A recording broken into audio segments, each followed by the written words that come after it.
Gadis ini adalah putri ular. Lalu dia memuntahkan telur dari mulutnya. Telur berwarna putih. Telur itu cukup besar. Lalu dia memeluk telur itu sambil menangis. Lalu dia menaruh telur di atas batu. Dan dia pun mengeluarkan cairan hijau dari mulutnya. Dan menaruh selendangnya, lalu telur itu ditaruh di atas selendang. Dan dia mencopot cincinnya dari jarinya. Taruh di atas telur. Dan cincin itu hilang masuk dalam telur. Istana ini di bawah laut. Raja ular sedang pesta. Lalu putri pun menyelinap keluar dari istana. Pelayan itu mengejarnya. Putri berubah menjadi ular dan menyelam. Putri tiba di daratan dan dia berubah menjadi manusia. Putri itu pun sangat senang. Karena dia baru kali ini ke daratan. Dia bermain dengan burung. Pelayan putri pun menangis. Karena tidak menemukan putri. Saat putri lagi bermain burung, datanglah dua siluman. Putri pun ketakutan. Siluman itu pun mengejarnya. Putri bersembunyi di balik batu. Putri sangat ketakutan. Saat putri ingin melihat, akhirnya putri pun ketahuan. Putri pun ditolong oleh dewa pohon. Siluman itu pun sangat marah.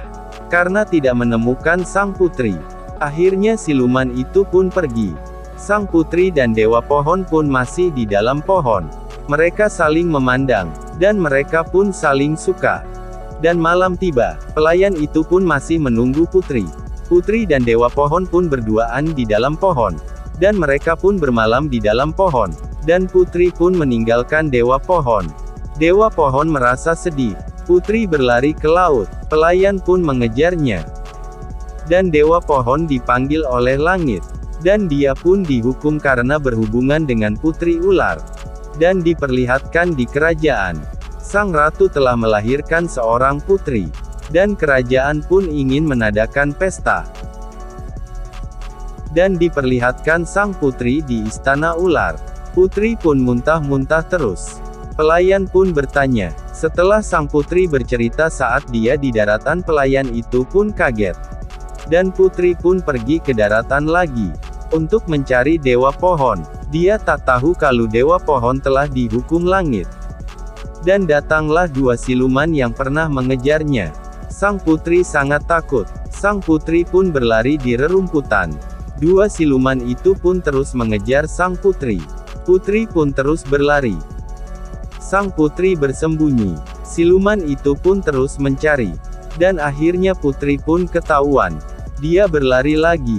Siluman itu pun terus mengejar. Hingga akhirnya sang putri masuk ke dalam air untuk menyelamatkan diri.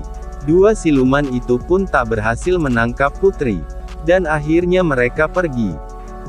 Dan akhirnya sang putri lolos dari kejaran dua siluman tadi. Sang putri pun merasa kesakitan, badannya pun berubah menjadi merah. Dan dia langsung masuk ke dalam gua. Dan saat itulah sang putri memuntahkan telur putih dari mulutnya. Telur itu adalah anak sang putri. Lalu dia meletakkan telur di atas batu. Dan dia memuntahkan cairan berwarna hijau. Dan meletakkan telur di atas selendangnya. Dan dia mencopot cincinnya. Lalu taruh di atas telur. Dan cincin itu pun hilang masuk ke dalam telur.